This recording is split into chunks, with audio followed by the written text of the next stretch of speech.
Seigneur Jésus, on vient encore te rendre grâce, Papa, pour ces moments. On vient encore bénir ton nom, Seigneur. On vient encore t'élever, Seigneur. Car c'est toi qui es Dieu, Seigneur, sur la terre, Seigneur, dans les cieux, Papa. On vient encore te rendre grâce pour ces moments que tu nous permets encore d'être dans ta maison, Seigneur, Papa. Merci, Seigneur, pour ce temps, Seigneur, qu'on va encore passer dans ta présence, Seigneur, Papa. Je vais encore aimer cet été dans tes saintes mains, Seigneur. Viens encore régner au milieu de nous, Papa. Viens encore voir ton serviteur, Seigneur Jésus, Papa. Que tu parles encore à travers lui, Seigneur Jésus, Papa. Dispose nos cœurs, Seigneur Jésus, Papa, pour que ta parole puisse tomber, Seigneur, Papa. C'est une bonne terre dans notre vie, Seigneur, Papa. Tu vas produire des fruits, Seigneur, Papa, pour qu'on puisse te ressembler, Seigneur Jésus, Papa. Et c'est dans ton nom, Seigneur Jésus, qu'on a ainsi prié. Amen. Seigneur, j'ai soif de toi, je désire être dans ta présence. Mon âme attend pour toi, Seigneur, rapproche-moi. Dans la beauté de ta sainteté, Seigneur, j'ai soif de toi. Je désire être dans ta présence. Mon âme attend pour toi. Seigneur, rapproche-moi dans la beauté de ta sainteté. J'attendrai pour toi, mon Dieu puissant, dans la beauté de ta sainteté. Je t'adorerai, mon Dieu puissant, dans la beauté de ta sainteté. J'attendrai pour toi, mon Dieu puissant, dans la beauté de ta sainteté. Je t'adorerai, mon Dieu puissant, dans la beauté de ta sainteté. J'attendrai pour toi, mon Dieu puissant, dans la beauté de ta sainteté. Je t'adorerai, mon Dieu puissant, dans la beauté de ta sainteté.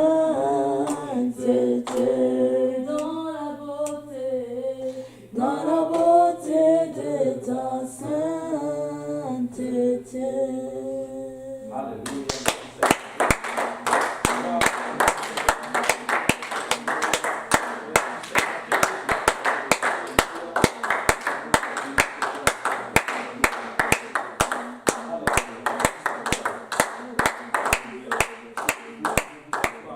Dans la présence du Seigneur. Amen. Alléluia. Le Seigneur est bon, n'est-ce pas? Amen. Alléluia. Pour qui le Seigneur a été bon? Moi. Amen.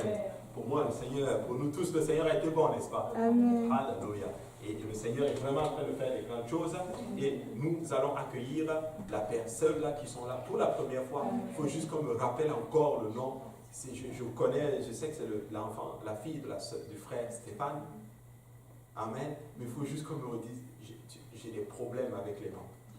Géraldine. Alléluia. Nous sommes contents de voir Géraldine. Amen.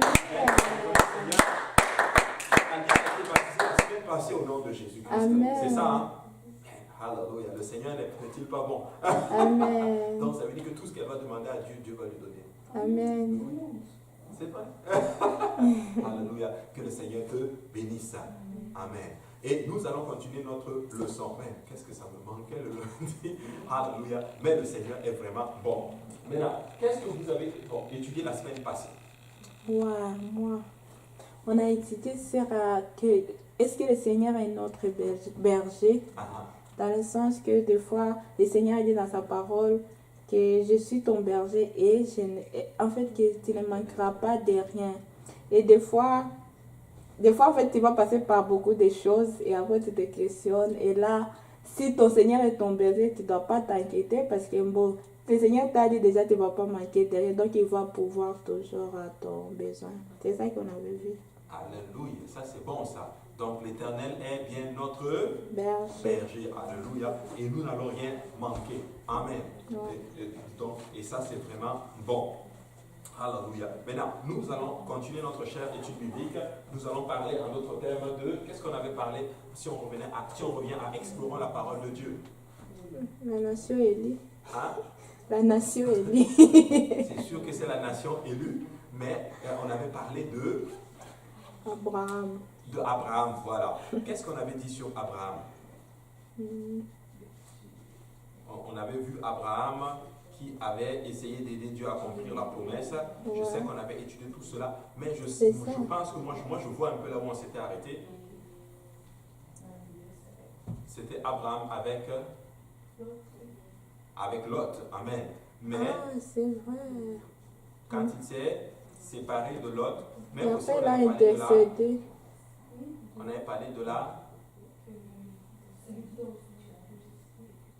Non, je pense qu'on avait déjà parlé de tout ça, mais on a parlé de l'alliance. Qu'est-ce qui nous permet d'entrer dans l'alliance? Ah oui, la circoncision.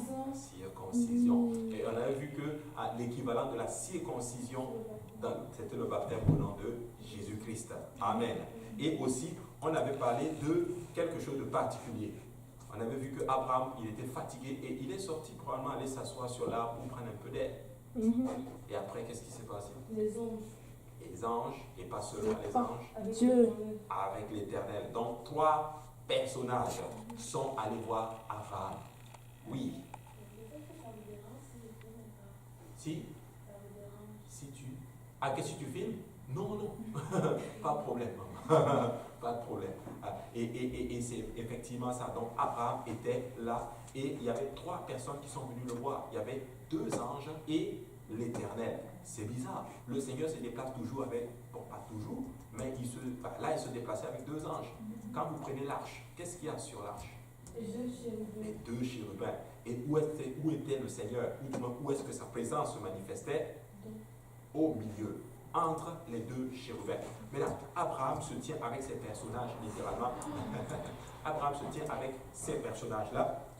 Et ces personnages, en d'autres termes, et nous allons voir plus tard que c'était, en d'autres termes, des anges, littéralement. Alléluia. Bienvenue, sœur Fabiola. Alléluia. Et c'est vraiment bon. Maintenant, aujourd'hui, avec l'aide du Seigneur, nous allons étudier. Et on avait vu aussi, en d'autres termes, que le Seigneur va révéler à Abraham c'était quoi son plan. C'était pour qu'il puisse intercéder. Et on avait vu que quand Dieu te révèle un plan, c'est pas pour aller annoncer au journal. Hein?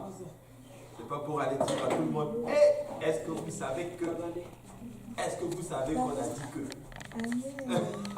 Non, quand Dieu révèle quelque chose, nous devons prier là-dessus.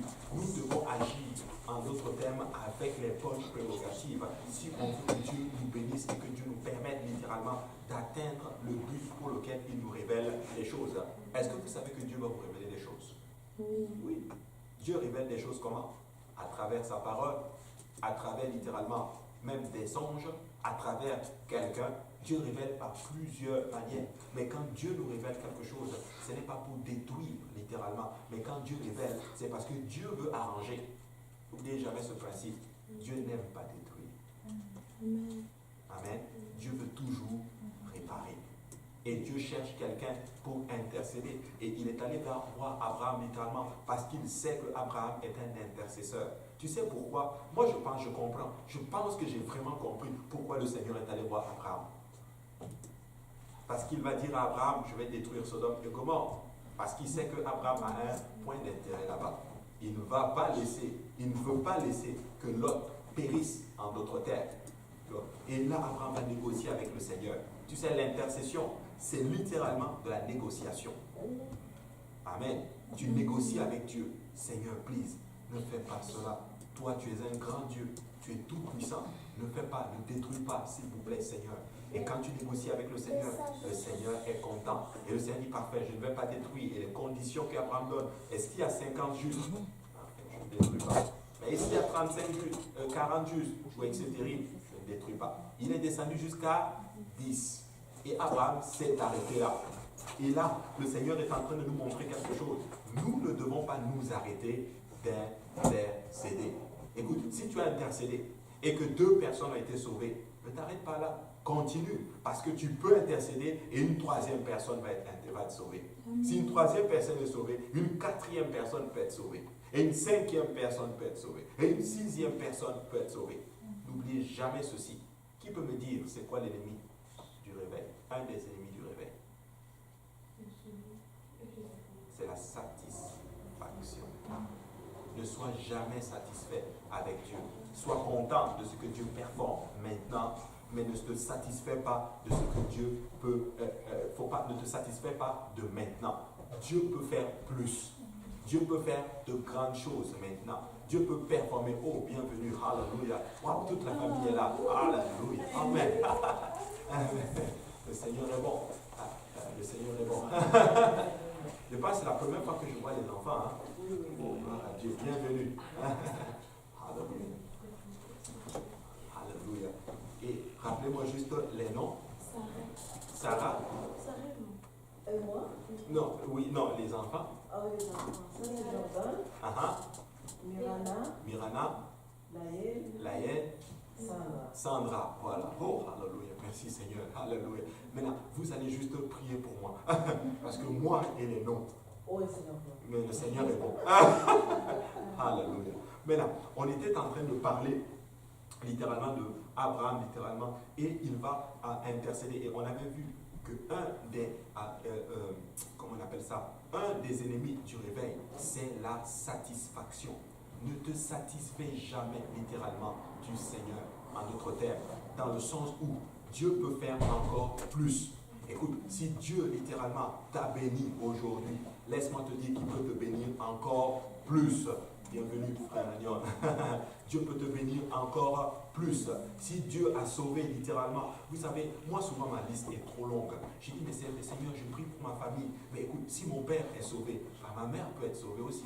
Si ma mère est sauvée, mon cousin peut être sauvé aussi. Mon frère peut être sauvé aussi. Et la famille est large. Écoute, si toute ta famille est sauvée, prie pour la famille de quelqu'un d'autre.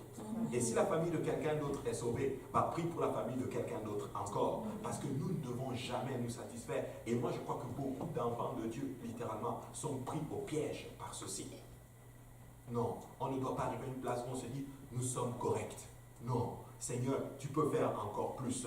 Je suis content de ce que tu as fait, mais je sais que tu peux faire encore plus. Abraham est resté à 10 personnes. Mais Seigneur, si tu trouves 10 personnes à Sodome et Gomorrhe, tu ne vas pas détruire. Ok, c'est correct. Et monsieur s'arrête là. Oui, il a fait de grandes choses. Il est passé littéralement, il a ramené le Seigneur à mettre 10 personnes en gage. Mais à Sodome et Gomorrhe, il n'y avait pas 10 personnes. Il n'y avait pas 10 personnes. Ces personnes-là, littéralement, tous étaient des pécheurs. Oui, peut-être qu'ils se disaient, oh, Lot est peut-être probablement juste sa famille, ses enfants et tout. Mais même ça, littéralement, il n'y avait pas 10 personnes. Mais Dieu va sauver Lot et sa famille à cause d'Abraham. Alors, n'oublie jamais ce principe. Ne nous arrêtons jamais de chercher Dieu. Si tu t'arrêtes de chercher Dieu, ok, j'ai trouvé Dieu, c'est correct. Est-ce que tu sais que beaucoup de personnes tombent dans ce piège-là? Ils vont des fois venir servir le Seigneur. Ils vont même venir dans la maison de Dieu parce qu'ils ont un besoin. Mais quand Dieu va répondre aux besoins, ils sont partis. Mais non, nous ne devons pas être comme cela. Écoute, si Dieu répond à un besoin ponctuel maintenant, laisse-moi te dire que demain, un autre besoin va se présenter encore. Voilà pourquoi nous devons rester toujours dans la présence du Seigneur. Amen. très important. Et là, Abraham, et les anges, la Bible dit littéralement que le Seigneur dit, ok, pas de problème. Et la Bible dit dans le chapitre 19, on va le lire, Genèse chapitre 19, à partir du verset 1. Alléluia. Et quelqu'un pour me lire, pour que je puisse me reposer de parler. Les deux anges arrivèrent à Sodome le soir, et l'autre était assis à la porte de Sodome. Quand l'autre les vit, il se leva pour aller au-devant d'eux et se prosterna la face contre terre. Amen. Il se prosterna face contre terre. Oui, quelqu'un dit, mais l'autre, comment se fait-il qu'il s'est retourné littéralement dans la ville de Sodome et Gomorrhe? C'est vrai. Mais quelque part, l'autre était un peu quand même spirituel. Parce que quand les deux anges sont arrivés, la Bible dit qu'il est allé se prosterner la face contre terre. Ça veut dire que quelque part, il a remarqué que ces deux personnages, ce n'étaient pas des gens ordinaires, mais c'était des gens extraordinaires. C'était des anges. Waouh! Tu sais, quand tu vois des gens qui sont de Dieu, ça prend de la révérence. Il a compris ce principe. Vous savez, quand on dit prosterner face contre terre, est-ce que vous savez ce que ça veut dire? Hein? C'est l'adoration. Il n'a pas fait juste comme ça. La face contre terre, littéralement, c'est que son visage a littéralement touché le sol. Amen. Et il s'est prosterné devant eux, littéralement. Et les anges vont lui parler. Continue à lire, ma soeur. Il dit, voici, mes seigneurs, entrez, je vous prie, dans la maison de votre serviteur, et passez-y la nuit. Lavez-vous les pieds, vous vous lèverez de bon matin, et vous poursuivrez votre route. Non, répondit-il, nous passerons la nuit dans la rue. Tu peux t'arrêter là. Et nous voyons là ici un même principe que son oncle a fait. Quand les deux anges avec le Seigneur sont venus, qu'est-ce que Abraham a fait? Seigneur, s'il vous plaît, restez, venez chez moi. C'est fou, ils ont quelque part ce qu'on appelle l'hospitalité. Un enfant de Dieu doit avoir de l'hospitalité. C'est très important. Nous devons aimer les gens. Tu sais, l'hospitalité, ça se développe de partout. Ça peut être chez toi, mais ça peut être aussi dans la maison du Seigneur. Je vais encore le réenseigner. Si quelqu'un vient dans la maison du Seigneur, dans l'église, nous devons être hospitaliers. Amen. Il faut bien accueillir les gens. Parce que des fois, tu vas gagner les gens littéralement, pas par ta connaissance de la parole de Dieu, mais par ta gentillesse, littéralement. Je vous dis, ça gagne les âmes. Mais oui, certaines personnes sont venues à l'église juste parce qu'on était gentil avec eux. Je vais être honnête avec vous. Moi-même, là, des fois, là, j'ai commencé à venir à l'église parce que les frères étaient très gentils avec moi. Je vous dis, ça m'a gagné, ça m'a juste battu. Et après, avec le temps, tu commences à chercher Dieu et puis tu rencontres Dieu. Mais quand nous témoignons l'amour les uns envers les autres, tu vas gagner beaucoup plus d'âmes. Amen. Qu'est-ce que Jésus a dit à ce sujet? Aimez-vous. Car c'est à cela qu'on reconnaîtra que vous êtes mes disciples. Voilà pourquoi la Bible dit, s'il y a un principe qu'on ne voit plus aujourd'hui, c'est l'amour fraternel. Parce que la Bible dit que dans les derniers temps, l'amour de quelques-uns se refroidira. Les gens ne s'aiment plus. Et vous savez, j'étais béni aujourd'hui. Je ne veux pas, j'étais vraiment béni aujourd'hui. Aujourd'hui, j'étais au travail et quelqu'un m'appelle littéralement là. Et la personne appelle, je dis, je vous rappelle. Ça, je vous assure, quand j'ai raccroché, j'étais content. Et la personne me dit, non, parce que je suis venu lundi passé et tu n'étais pas là. Je voulais juste prendre de tes nouvelles. Amen. J'ai dit, merci Seigneur, ça m'a fait tellement du bien. Ma journée était gagnée. Amen. Et ça fait du bien, littéralement. Quand nous témoignons littéralement, des fois là, tu peux être abattu, quelqu'un peut être abattu. Juste un texte à la personne, le Seigneur me met à cœur de te dire qu'il a sa main sur toi. Le Seigneur me donne un passage pour toi. Le Seigneur me dit de te dire qu'il t'aime. Écoute, ça ça peut renverser la journée de quelqu'un. Ça peut garder quelqu'un littéralement. Donc, c'est un sentiment que nous devons cultiver. Nous devons avoir de l'hospitalité. Parce qu'un enfant de Dieu, littéralement, doit être hospitalier. Je vais vous choquer. Je vais vraiment vous choquer aujourd'hui. Vous savez, moi j'étais musulman. Les musulmans, là, ils ont beaucoup d'hospitalité. C'est vrai. C'est pas la blague. Ils ont tellement d'hospitalité, ils s'aiment tellement, ils vont, entre eux là, ils ne jouent pas. Mais oui. Mais nous les chrétiens, c'est fire. Oh, non, c'est moi qui ai raison. Non, c'est moi qui suis ici. Ah, non, ah. Mais non, ça ne doit pas être comme cela. Amen. Quelqu'un dise gloire à Dieu. Amen. Très, très important. Donc, l'hospitalité. Non, venez entrer chez moi. Ils ont refusé. Il a même insisté. L'autre, venez. Et ils ont fini par entrer chez lui. Et au verset 4, la Bible dit, il n'était même pas encore couché. Non, je vais dire encore. Il fit un festin, il fait cuire des pains sans levain et ils ont mangé. Tu te rends compte des anges dans ta maison. Qu'est-ce que le Seigneur a dit? Ou je ne sais pas si c'est dans les évangiles, ou je ne sais même plus c'est où. Faites l'hospitalité parce qu'en accueillant les gens, vous avez probablement accueilli des... L'autre a fait accueillir des anges. Oui. Nous ne le réalisons juste pas. Maintenant, je ne suis pas en train de dire maintenant que, ok, tu ouvres ta porte, tu dis tout le monde, ok, venez entrer. Non, ce n'est pas de ça que je parle. Je suis en train de dire littéralement que nous devons juste être sensibles et prier parce que l'autre était sensible pour savoir que c'était des gens qui venaient vraiment de Dieu.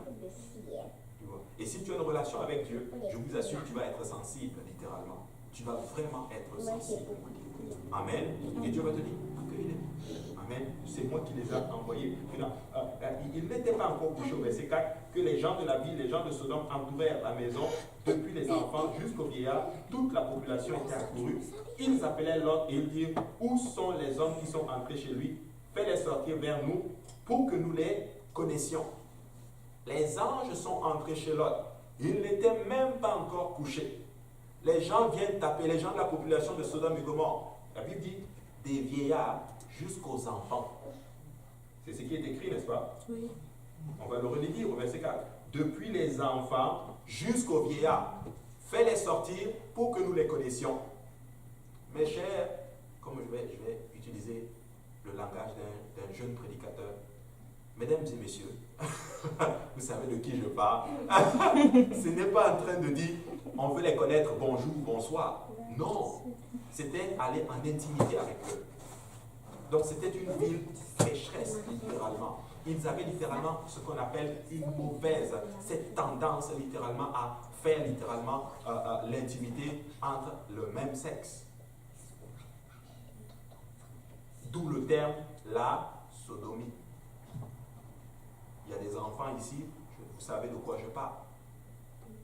Mais c'est ça littéralement qu'ils pratiquaient littéralement ces gens-là. Mais ce qui me frappe, ça veut dire des vieillards jusqu'aux enfants. Vous savez quoi? Cette ville était vraiment perdue. Cette ville était vraiment trempée dans le péché. Écoutez, ça ressemble à une société que je connais. C'est notre génération. Cette génération est perdue. Et s'il y a un refuge dans lequel nous devons entrer, c'est la maison de Dieu. Écoutez, s'il y a un temps où il faut servir Jésus-Christ, c'est le temps dans lequel nous sommes maintenant. Écoute, si tu n'as pas servi le Seigneur à partir de maintenant et le temps passé, c'est fini. Maintenant, commence à servir Jésus-Christ parce que le temps est vraiment critique. Écoutez, la trompette peut sonner du jour au lendemain. Cette génération, elle est totalement perdue. Écoutez, moi j'ai l'impression que cette génération est même pire que Sodome et Gomorrhe. Je vous dis, c'est grave. Il y a même des quartiers littéralement complètement dédiés à la communauté LGBT. Mais oui, c'est grave. Maintenant, ils n'ont plus honte. Les gouvernements légalisent littéralement toutes ces choses. Pourquoi? Pour Dieu est en train d'attirer notre attention. Mes enfants, c'est le temps pour vous d'être ferme avec le Seigneur. C'est le temps de ne plus jouer avec Dieu. C'est le temps de dire, ok, moi là, je vais servir le Seigneur et je ne vais pas regarder au monde. Écoutez, nous devons beaucoup servir Dieu. Si nous ne servons pas le Seigneur, nous allons être perdus. Nous et aussi avec nos enfants. Mais si nous servons Dieu, écoutez, laissez-moi vous dire que nous allons influencer le choix de nos enfants. Écoutez, je vais être honnête avec vous. Il y en a qui disent, oh, mais il faut laisser les enfants grandir et faire leur choix. Écoutez-moi bien, parents, hein? Je suis moi aussi parent. Mais tu sais, oui, à un certain moment, tu ne peux pas choisir pour tes enfants. Mais tu sais quoi? Au moment où ils sont sous ton toit, sous ta responsabilité, tu peux choisir pour eux. Tu peux influencer leur choix de telle sorte que quand ils vont arriver à l'âge mature, ils vont faire le bon choix. Qu'est-ce que la Bible dit? Enseigne les voies de l'Éternel à tes enfants et quand il sera grand, il ne va pas s'en détourner. Ça, c'est la promesse de l'Éternel. La Bible dit, parce que tu as, il dit, Osée 6,4, parce que tu as rejeté mon sacerdoce, je rejetterai aussi tes enfants. Alors moi, j'ai dit au Seigneur, moi, je ne vais pas rejeter ton sacerdoce. Comme ça, tu ne vas pas oublier mes enfants. Amen. Alors nous devons servir le Seigneur. Il faut vraiment servir le Seigneur d'une façon sérieuse. Et là, Lot sortit, entré vers eux, à l'entrée de la maison et ferma la porte derrière lui. Et dit, mes frères, je vous prie, ne faites pas le mal. Voici, j'ai 2 filles qui n'ont point connu d'homme. Je vous les amènerai dehors et vous leur ferez ce qui vous plaira. Seulement ne faites rien à ces hommes puisqu'ils sont venus à l'ombre de mon toit. Je vous assure, je n'ai jamais compris cette décision de notre cher Lot. Il livre ses filles. Je n'ai jamais compris ça. J'essaie de comprendre qu'est-ce qui est derrière. Mais écoute, papa Lot, tu es en train de dire, pour sauver ces gens-là, ce sont des anges, toi tu vas livrer tes enfants? Non, tu ne peux pas faire cela, littéralement. Écoute, ce qu'il aurait dû dire, c'est dire, ok, si vous voulez toucher à ma famille, là, vous devez d'abord me passer par-dessus, littéralement. Il devait se présenter comme un garant. Ce qui est sûr, il n'était pas Jésus-Christ. Parce que Jésus-Christ a dit, tu veux mes enfants, tu vas d'abord prendre ma vie, littéralement. Mais le problème, c'est que Jésus-Christ n'avait pas péché. En prenant sa vie, ben, il la retrouve, sa vie. Oui. Qui m'aime tellement. Et je me dis que les dons en sacrifice, en somme, c'est que cette révérence qu'il a pour ses anges, qui viennent de Dieu, qui reprennent de Dieu, il a sacrifié le plus cher. Lui qui dit ça, c'est juste peut-être son amour pour Dieu qui se manifeste de cette manière. Je sais pas, c'est juste possible.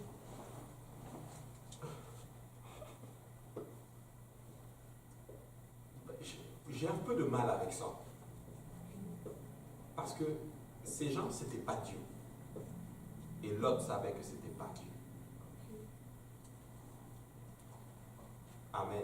Oui, c'était vraiment des anges. Mais ce n'était pas Dieu.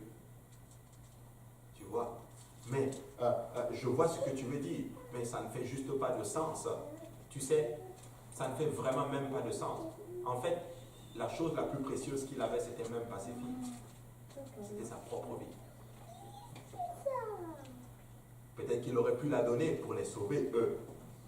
Voilà pourquoi Christ, alors si Christ devait faire la même chose, il aurait pu dire, ok, bah, je prends par exemple Stéphane, je le sacrifie pour l'humanité. Mais non. Mais il a pris sa propre vie. Dieu a donné sa propre vie. Et c'est ce caractère, littéralement, que l'autre devait développer, littéralement. Donc, il devait dire, ah non, vous voulez toucher à ma famille? Passe par moi. Tu vois? Regarde, c'est fort ce que tu es en train de dire. Dieu, le Seigneur, est en train de me donner des choses. C'est fou. Regarde, on a étudié Ruben. Ruben est allé voir son père. Et qu'est-ce qu'il a dit à son père? Je vais te donner mes enfants. Jacob n'a pas accepté. Mais Judas a dit, écoute, si Benjamin ne retourne pas, moi je suis responsable. Et le père a dit, good. On ne sacrifie pas les autres. Il faut être volonté de se sacrifier soi-même. C'est triste à dire. Beaucoup de gens littéralement sacrifient leurs enfants. Pour le travail, pour la recherche du monde, pour le gain, pour ceci, pour ceci, pour ceci, pour ceci, pour cela. Je ne dis pas qu'il ne faut pas se battre dans la vie, mais je dis qu'à un moment donné, il faut être capable de dire, ok, je suis prêt à payer le prix pour que eux ils soient bien. Amen. Très important. Et c'est triste à dire, mais Lot n'avait pas développé littéralement l'esprit du Christ à ce moment-là. Et là, il dit, je vous les amènerai dehors et vous les verrez ce qu'il vous plaira, seulement ne faites rien à ces hommes-là. Il dit, retire-toi. Il dit encore, celui-ci est venu comme étranger, il veut faire le juge. Eh bien, nous te ferons pique à eux. Et pressant Lot avec violence, ils s'avancèrent pour briser la porte. Les hommes étendirent la main, firent entrer Lot vers eux dans la maison et fermèrent la porte. Et ils frappèrent d'aveuglement les gens qui étaient à l'entrée de la maison, depuis le plus petit jusqu'au plus grand, de sorte qu'ils se donnaient une peine inutile pour trouver la porte. Ces anges, comme ils ont vu que ces gens étaient en train de venir littéralement, boum, ils ont attrapé Lot, ils l'ont fait entrer dans la maison, ils ont frappé littéralement ces hommes d'aveuglement. Là maintenant, Lot dit que, attends, ces gens-là, c'est des gens super extraordinaires. Ils ont des pouvoirs. Ils frappent même d'aveuglement les gens. Mais ce n'est pas le point où je veux vous emmener. C'est que la Bible dit spécifiquement qu'ils se donnaient une peine inutile à trouver la porte. Écoute, ils sont aveugles. Tu vas pour attaquer les gens et ces gens te rendent aveugle. Mais la Bible dit qu'ils se donnent une peine pour quand même aller trouver la porte. Et j'aime bien comment la Bible apporte cela. La Bible ajoute un petit mot, inutile. Ils se donnaient une peine qui ne sert à rien. Vous êtes déjà frappés par des anges, littéralement. Mais ils se disent, on va quand même le faire. Tu sais, il y a certaines personnes, c'est triste à dire, Dieu lui-même les frappe pour qu'ils se rangent. Mais ils ne vont jamais ranger leur vie. Est-ce que tu sais que Dieu, des fois, va frapper quelqu'un pour que la personne range sa vie? Je vous dis, ça arrive. Tous les problèmes ne sont pas forcément du diable. Les chrétiens accusent beaucoup le diable. Ah, une fois, je voulais raconter, on a trouvé le diable sur c'est juste une blague. Bienvenue. On a trouvé le diable sur le palier de l'église. Il était assis, puis il était en train de pleurer. Et là, le pasteur arrive. Le pasteur dit, pourquoi tu pleures? Il dit, je pleure parce que tout le monde dans ton église, là-bas, ils sont en train de m'accuser, même pour les choses que je n'ai pas faites. Écoutez, le diable n'est pas responsable de tout ce qui nous arrive. N'oubliez jamais ce principe. Il y a des problèmes qui arrivent parce que tu habites sur la face de la terre. Il y a des problèmes qui arrivent parce que tu sais juste, ça arrive à tout le monde. Amen. Il y a des problèmes qui arrivent parce que nous sommes responsables. Et il y a des problèmes qui arrivent. Le diable y est responsable. Et il y a d'autres types de problèmes qui arrivent parce que Dieu lui-même est derrière cela. Amen. Maintenant, décortiquons un peu ceci. Il y a certains problèmes qui vont arriver juste parce que c'est tout à fait normal. Ce sont des choses qui arrivent. Exemple, qui a déjà attrapé par exemple un rhume? Tout le monde attrape un rhume. Mais il y en a quand ils attrapent un rhume, même le diable, il commence à paniquer. Oh, il commence à faire un jeûne de prière. Peut-être que tu t'es juste pas bien protégé, tiens. Après, je ne suis pas en train de dire que toutes les maladies, ça arrive parce que ceci, mais je suis en train de dire que des fois, nous sommes responsables des choses qui nous arrivent. Amen. Il y a des choses, c'est le diable qui est vraiment de ceci, mais il y a des choses, c'est Dieu lui-même, littéralement, qui crée des problèmes. Savez-vous que quand l'Église a commencé pendant le temps du réveil, littéralement, Dieu leur avait dit, allez prêcher à toute la créature, jusqu'aux extrémités de la terre. Mais eux, qu'est-ce qu'ils ont fait? Ils sont restés à Jérusalem. Alors que Dieu leur avait dit, allez prêcher par tout le monde entier. Ils sont restés là. Jérusalem, on est content, alléluia. Dieu dit, ok, good. La Bible dit qu'il a fallu la persécution qui est venue littéralement suite au martyre d'Étienne pour que les apôtres, les disciples, dans ça même sans quoi ça m'a choqué, je l'avais lu, pour que les disciples se dispersent.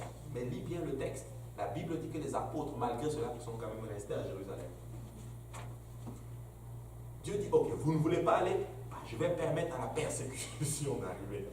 Est-ce que tu sais que des fois, quand tu ne veux pas faire la volonté de Dieu, Dieu a deux solutions. Soit il va permettre à la persécution d'arriver, soit il va te remplacer par quelqu'un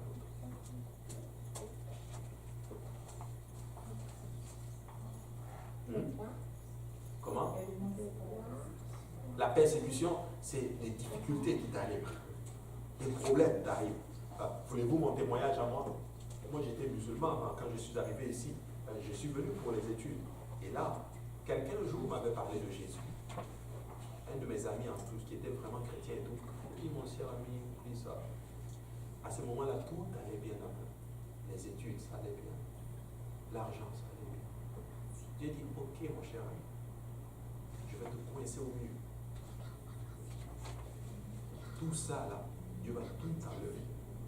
J'étais devenu un échec. Problèmes familiaux, problèmes scolaires, problèmes spirituels, problèmes financiers. C'est-à-dire que tout type de problème là, c'était bon. Et à ce moment-là, j'ai dit, Seigneur Jésus, rends-moi, Seigneur, Dieu de Jacob, soutien. Mais là, je ne suis pas en train de dire que ça va être tout le temps comme ça. Des fois, Dieu va permettre les problèmes d'arriver pour que tu réalises, écoute mon cher ami, je veux vraiment te sauver. Écoute ceci, Dieu est plus intéressé, à te changer qu'à te sortir de ton problème. Dieu n'est pas dans les affaires, parce que nous on veut toujours sortir des problèmes. Dieu n'est pas dans ça. Dieu veut juste te changer. Parce qu'il ne va jamais te laisser là où tu es. Jamais. Il va toujours t'amener d'un point A à un point B. Et d'un point B à un autre point C. Et ainsi de suite. Dieu n'est pas monotone.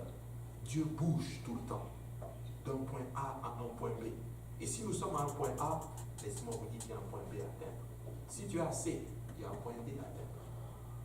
Si tu as Z, bah, il y a un autre point à atteindre. Ça, c'est l'alphabet infini pour le Seigneur spirituel. Amen. Mais nous devons vraiment faire la volonté du Seigneur. C'est très important. Vivre pour Dieu, c'est la meilleure chose que tu peux faire. Ne pas vivre pour Dieu, c'est la pire des choses que tu puisses faire. Amen. Nous devons vivre pour le Seigneur. Et il y en a qui disent, oh mais ça là, vivre pour Dieu. Mais attends, on est quand même en 2018, il faut que je sois cool, il faut que je sois mais je suis jeune, Non, écoute, tu peux être vraiment bien en servant le Seigneur. Écoute, Dieu ne va pas te laisser tomber là. Si tu sais Dieu, écoute ceci, si tu sais Dieu, tu vas être le meilleur étudiant. Si tu sais Dieu, tu vas être le meilleur des maris.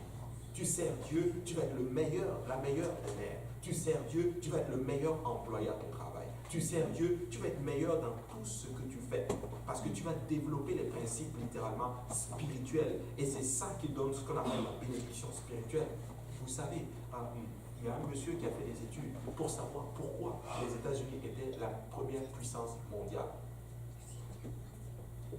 Il a fait toutes ses recherches. Il y en a qui disent, oh non, ce sont c'est les finances, oh c'est la recherche, oh c'est leurs grandes universités, oh c'est ceci, c'est ceci. Mais à un moment donné, quand il a creusé, en fait il a compris que non, c'était même pas tout ça. C'était quoi? Dû aux églises qui avaient. Parce que ces gens-là, les employés, quand ils allaient dans les églises et qu'on prêchait les valeurs du respect, de la soumission, du travail, de ne pas voler le temps, alléluia, ne pas voler le temps, mais être sérieux en servant le Christ littéralement. Quand ils mettaient ces valeurs-là en pratique, c'est ça qui faisait que leur société avançait. Amen. Servir Dieu, c'est bon. C'est vraiment bon. Et là, il se trouve une peine littéralement. Dieu les a frappés, mais malgré cela, ils veulent aller littéralement rentrer dans cette maison pour aller littéralement faire des choses que Dieu ne veut pas. Dieu les frappe, on veut quand même le faire. Avez-vous déjà vu des gens? Moi, j'ai vu des gens. Je vous assure, j'ai vraiment vu que Dieu a corrigé spécifiquement. Mais ces gens disent que nous n'allons, ils ne veulent pas servir Dieu.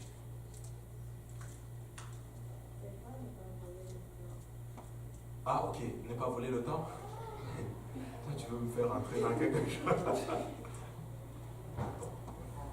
exemple, tu travailles, on te dit 15 minutes de pause, toi tu prends 17 minutes. Alléluia. Je veux vous raconter un témoignage où le Seigneur m'a déjà sérieusement corrigé. À l'époque, je travaillais chez Bell. Et là, il y avait eu un trimestre où j'avais bien performé. J'étais même arrivé premier de notre groupe. Amen. Et c'était bon, j'étais content. Deuxième séance. Ça chute. Et tu ne comprends plus rien. Mais qu'est-ce qui se passe? Et un jour, j'étais assis à l'église, j'étais à Purpose Institute à l'école publique. J'étais assis à l'arrière. Et le Saint-Esprit, le Seigneur Jésus me parle. Il me dit, tes résultats ont baissé parce que tu es un tricheur et tu es un voleur. Ah, comment ça, moi je suis voleur, Seigneur? Il me dit, mais écoute, au travail, on te dit de ne pas aller sur Internet. Tu vas sur Internet. On te dit de ne pas faire ceci. Tu fais ceci. On te dit de ne pas faire cela. Tu fais. Je dis, mais Seigneur, c'est pas grave. Je travaille, j'ai du temps. Non, on t'a dit de ne pas faire. Tu respectes. Je vous assure, quand j'ai corrigé, les résultats.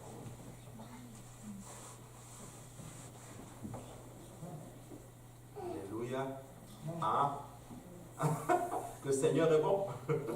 Mais oui. Mais des fois, c'est des petites choses. La Bible appelle cela les petits renards qui ravagent notre vie. Tu sais, beaucoup d'enfants de Dieu ne sont pas bénis juste pour des petites choses. Amen. Donc, c'est vraiment important Donc nous devons vraiment chercher le Seigneur. Et là, il se donne une peine à arriver. Et les hommes dirent alors, qu'as-tu ici, gendre, tes fils, tes filles, et tous ceux qui t'appartiennent dans la ville? Fais-les sortir de ce lieu, car nous allons détruire ce lieu, parce que le cri contre ses habitants est grand devant l'Éternel. L'Éternel nous a envoyés pour le détruire. Waouh! Lot sortit et parla à ses gendres qui avaient pris ses filles. Donc, c'est fou. Ces filles avaient des gendres. Donc, je ne sais pas si c'était un mariage ou si c'était des fiançailles, parce que la Bible dit que ces filles étaient vierges. Probablement. Il y en a qui disent qu'il avait d'autres filles, comme d'autres disent que c'était par exemple, c'était juste fiancé. Mais peu importe. Ce n'est pas le point que je voulais vous enseigner aujourd'hui. Le point que je voulais vous enseigner, c'est ceci. C'est que quand il est allé voir littéralement ses gendres, la Bible dit, on va le lire, j'aimerais que quelqu'un m'aide à lire cette partie-là, verset 14. Il est parti et parla à ces gens qui avaient pris ses filles. Levez-vous, dit-il, sortez de ce lieu, car l'Éternel va détruire la ville. Mais aux yeux de ces gens, il parut plaisanter. Aux yeux de ses gendres, il parut plaisanter.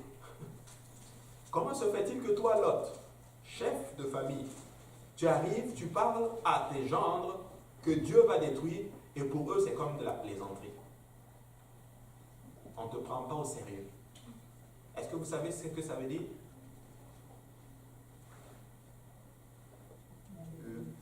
Il n'avait pas d'autorité, mais ça veut dire quelque chose de plus profond encore. Hein? Il a perdu sa dignité. En d'autres termes, ce que je veux dire, quoi? Il a perdu son témoignage. Ton témoignage est très important. Ton témoignage, c'est ça qui va te baquer. C'est ça littéralement qui va parler pour toi. C'est ça qui va dire, qui va démontrer littéralement que tu es quelqu'un de responsable. Alléluia. Ah oui, il y a certaines personnes, parce qu'ils ont un mauvais témoignage, ils vont venir même dire la vérité, on ne va pas les croire. Oui, je vous assure, il y a certaines personnes ici que je connais, si tu viens me dire, oh, j'ai vu telle personne ou telle sœur en train de mentir dehors, je vais te dire, c'est faux. Parce que je connais leur témoignage. Mais Monsieur Lot a perdu son témoignage. C'est pour ça qu'il paraît plaisanter devant. Parce que si tu es quelqu'un de sérieux et très strict dans ce que tu fais, quand tu vas parler, surtout à tes gendres, ils vont t'écouter. Amen. Voilà pourquoi nous devons faire tout pour garder notre témoignage. Nous allons vaincre comment?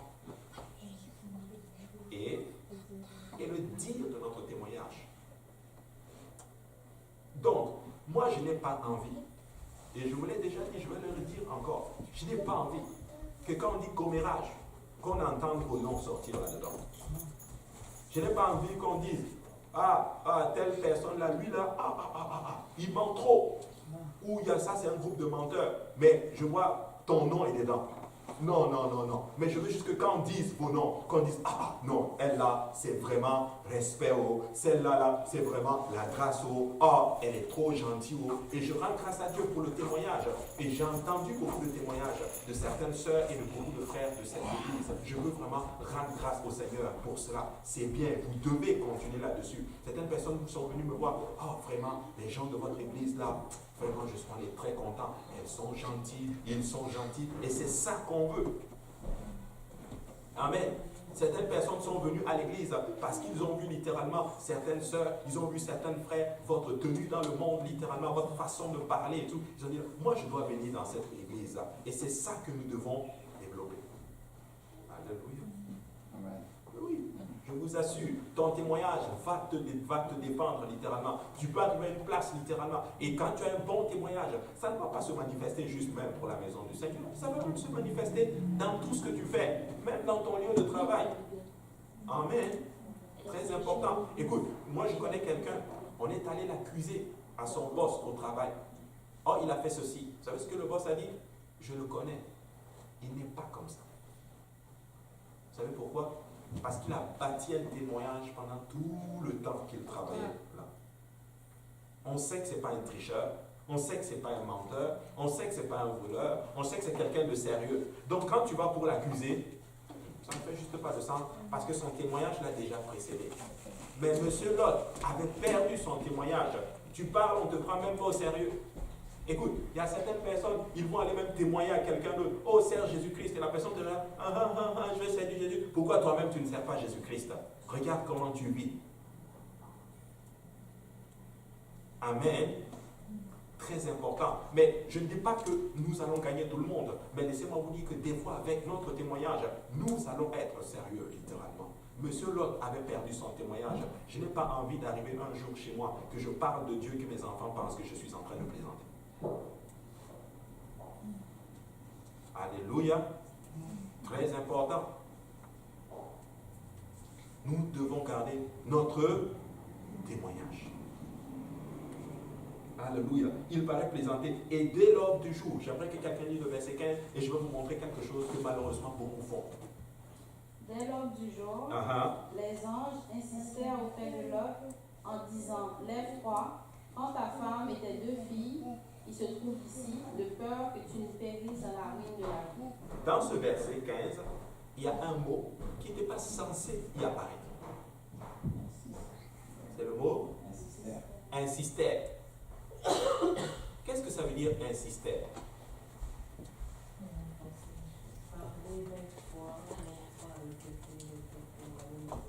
Répéter la même chose.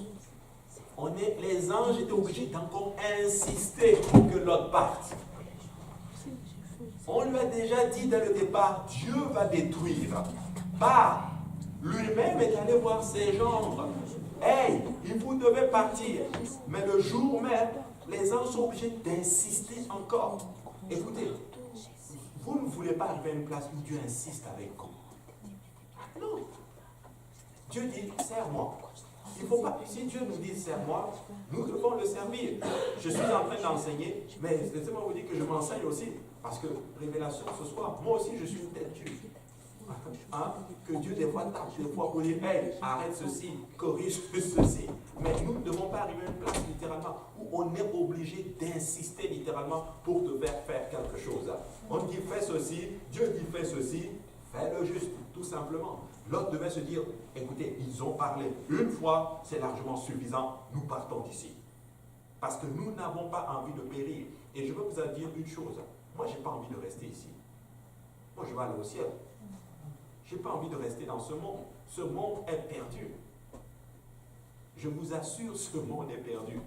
Même si on te mettait dans le plus beau des palais, avec tout ce que tu veux, hein, tout ce que tu désires dans le monde, je t'assure, ça ne va même pas prendre 1 heure que tu t'en lasses même déjà.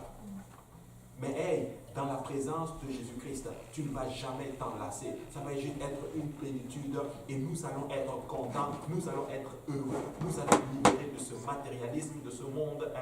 Écoutez, ne me comprenez pas de travers. Je ne suis pas en train de dire que maintenant nous devenons des gens, ok, en plus le monde ne fait rien. Non, ce n'est pas de ça que je parle. Mais je dis que notre but fondamental, c'est atteindre le ciel. Notre but fondamental, c'est aller au ciel. Je ne dis pas qu'il ne faut plus rien faire. Un enfant de Dieu doit se battre pour réussir. Mais écoute, tu ne dois pas arriver à une place que, ok, je me bats tellement que je ne sers plus Dieu. Il y a des gens qui se battent tellement qu'ils ont oublié Dieu. En fait, là, tu ne te bats plus. Tu es juste en train de te faire battre. Amen. Donc, il ne faut pas me comprendre de travers. Donc, ils ont insisté pour que l'autre sorte. Mais regardez ce que le verset 16 dit. Et ça, là, ça a renversé ma tête. Et quand il tardait, les hommes le saisirent par la main, lui, sa femme et ses 2 filles, par les fameux bien dépendants, et l'emmenèrent et le laissèrent hors de la ville. Pause. Comme il tardait. Écoute, on dit sors. Après, on insiste. Après, il tarde. Est-ce que vous savez que beaucoup de personnes, ils tardent pour sortir de leur péché. Ils tardent pour ne pas servir le Seigneur. Ne tarde pas. Si tu tardes, tu vas perdre quelque chose. Nous devons le faire les choses promptement. Écoute, Dieu dit de faire ceci, nous le faisons tout de suite. Mais comme il tardait, est-ce que vous savez ce que la Bible dit? Lis la suite. Comme il tardait. Les hommes le saisirent par la main, lui, sa femme et ses 2 filles. On l'a saisi par la main. Vous savez ce que ça veut dire? C'est pas saisir, ok, viens, on y va. Boum! Et on le tire pour le faire sortir. Vous ne croyez pas que Dieu est capable de faire ça, hein? Dieu, des fois, il fait ça. Il te saisit par la main pour te faire sortir. Moi, je n'ai jamais vu quelqu'un. En tout cas, si vous faites ça, là, moi, je ne vais plus vous faire confiance, en tout cas, pour vous remettre les clés, littéralement. Vous allez comprendre de quoi je parle. Si tu vois le feu dans ma maison, et que je suis dans la maison, que je suis en train de dormir, et que toi, tu passes à côté, tu ne vas pas venir taper la porte. Oh, pasteur Abou, s'il te plaît, est-ce que tu peux sortir, s'il vous plaît? Parce qu'il y a le feu, hein? Est-ce que tu sais que le feu, ça brûle, hein?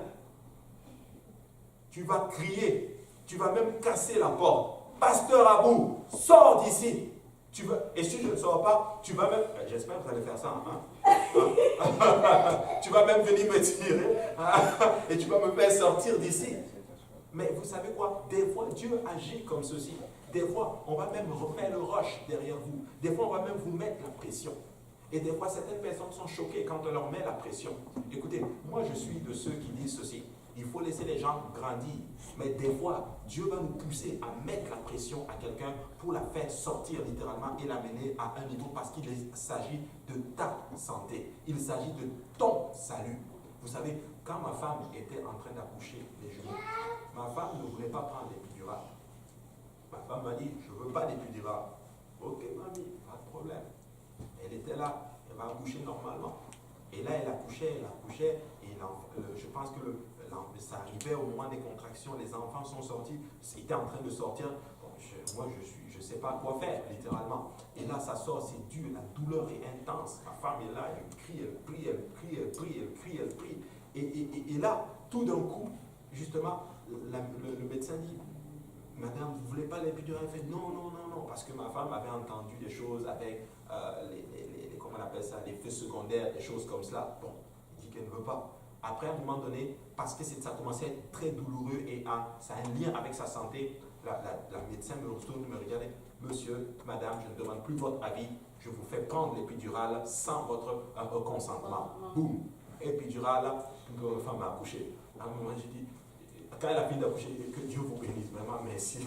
Vraiment. Pourquoi? Parce que c'est une question de vie ou de mort. Mais c'est la même chose avec Dieu. Quand c'est une question de vie ou de mort, pour notre santé, nous faisons confiance aux médecins. Mais quand Dieu nous met la pression pour nous faire sortir de notre péché, nous sommes là, ah non, non, non, moi dans cette église-là, on me met la pression. Écoutez, mais parce qu'on vous aime, on veut que tu ailles au ciel. Des fois, on va te mettre la pression. Des fois, on va te dire, hey, il faut que tu viennes à l'église. Des fois, on va même t'appeler pour te dire, je ne t'ai pas vu à l'église aujourd'hui. Hein? Qu'est-ce qui se passe? Oh, mais attends, mais moi, j'ai quand même ma vie privée. Écoute, quand il s'agit de salut, là, il n'y a plus de vie privée. Ne me comprenez pas de travers. Je n'ai pas dit qu'on n'a pas de vie privée. Mais des fois, quand il est question de salut, littéralement, là, il n'y a plus de vie privée. Oh, il faut que tu sois sauvé. C'est comme si un jour, pasteur Abou arrive, non, je vais respecter votre vie privée. Je ne vais pas prêcher vraiment la parole du Seigneur comme vous voulez. Écoutez, si je vous aime, je dois prêcher la parole du Seigneur telle que Dieu me le donne parce qu'il s'agit du salut de vos âmes. Et nous devons servir le Seigneur. Nous devons vivre pour Jésus-Christ. Écoutez, moi, est-ce que vous voulez que je sois honnête avec vous? Il y a certaines choses que j'aurais voulu dans la Bible que ce soit le contraire.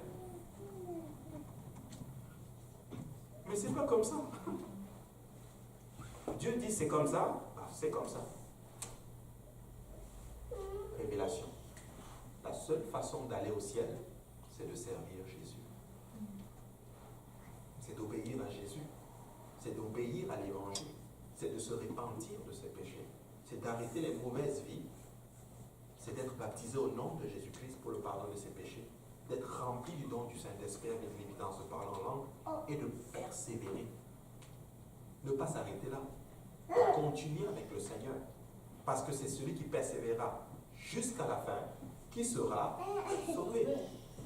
Pourquoi Dieu doit être obligé de venir nous tirer par la main? Écoute, les conséquences sont trop lourdes. Tu sais, il vaut mieux servir Dieu quand ça va bien. Parce que quand Dieu doit te mettre dans les problèmes pour que tu le serves, tu vas prendre les pots cassés pendant longtemps. Je suis vraiment un des témoins de ceux qui vous parlent.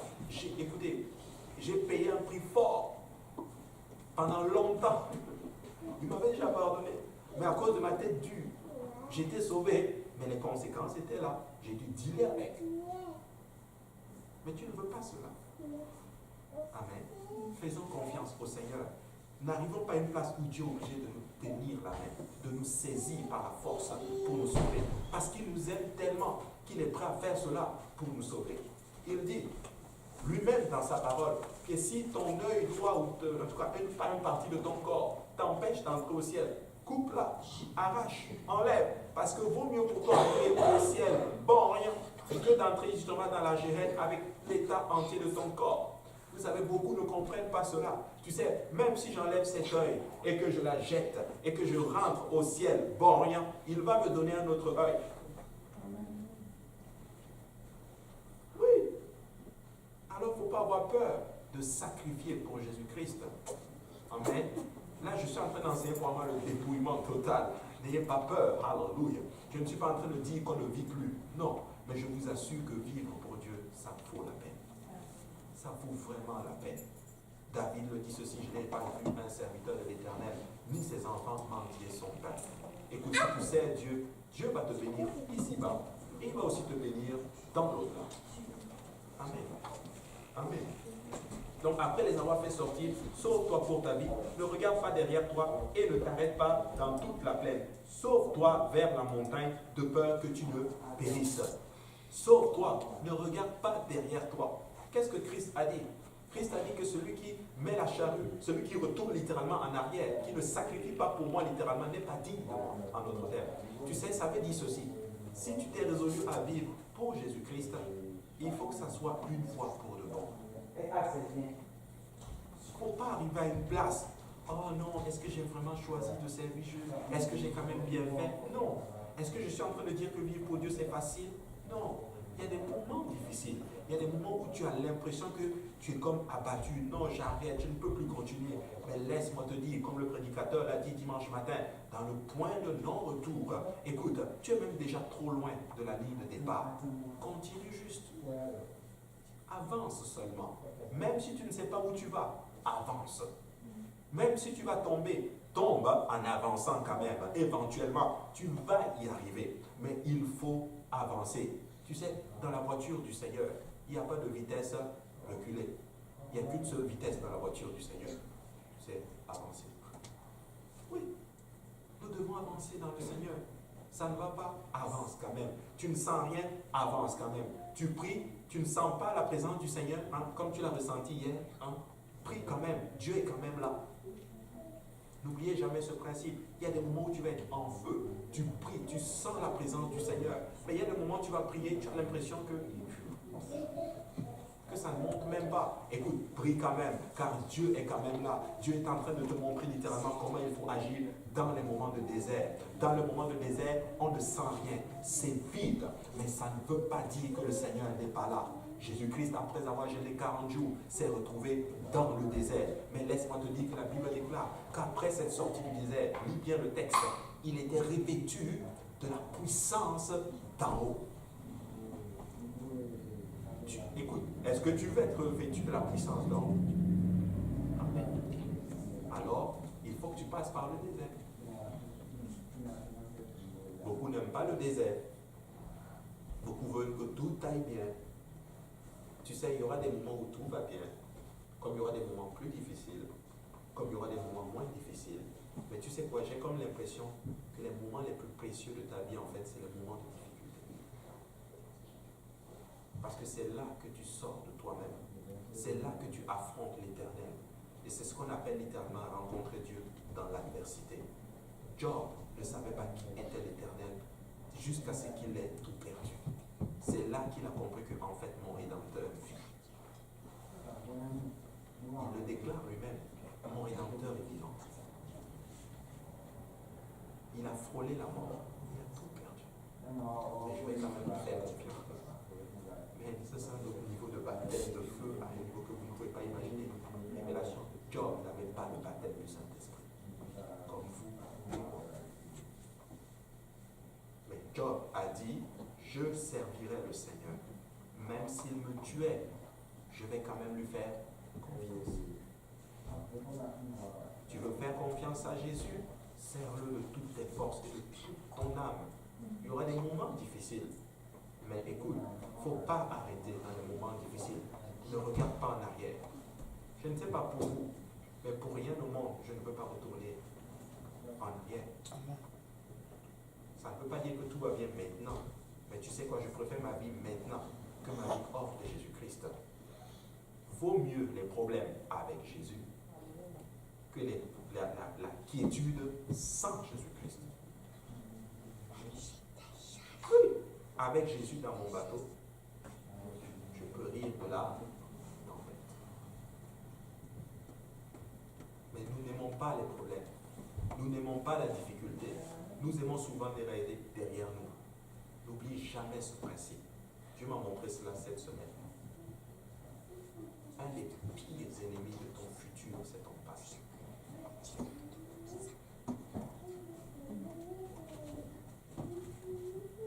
Pas besoin de regarder en arrière. Ce qui est passé est passé. Maintenant, on regarde de l'avant. Et on doit avancer. Mais, très important. Alors, il ne faut pas regarder en arrière. L'ange a dit, ne regarde pas derrière toi. Avance juste.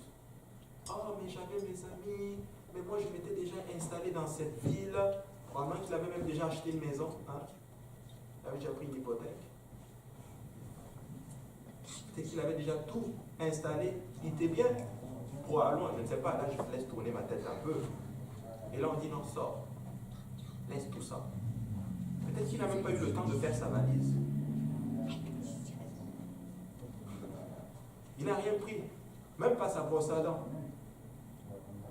Sors d'ici. Parce que Dieu va tout détruire. Et monsieur Lot là, ne te glorifie pas parce que tu as un oncle quelque part qui s'appelle Abraham, qui a passé du temps dans la présence du Seigneur pour toi. Vous savez, si nous sommes ici, là, dans la maison de Dieu, quelqu'un a prié pour nous. Vous savez, c'est important. Il devait sortir. Et je rends grâce à Dieu. Moi, je suis convaincu d'une chose. Jusqu'à ce que vous me montrez le contraire. Peut-être que j'ai tort. Pas grave, même si je me trompe, on va quand même aller au ciel. Mais vous savez quoi? Ce n'est pas l'autre qui est sorti de lui-même. Ce n'est même pas les anges qui ont fait sortir l'autre. C'est les prières d'Abraham qui ont fait sortir l'autre.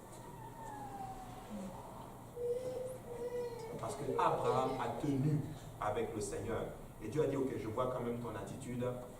Je vais obliger les anges à le faire sortir. On va quand même détruire la ville, mais Lot, tu vas sortir toi et toute ta famille. Dieu est en train de dire qu'il va détruire cette terre. Mais nous avons cette promesse que si nous servons le Seigneur, il va nous sortir de cette terre avec notre famille.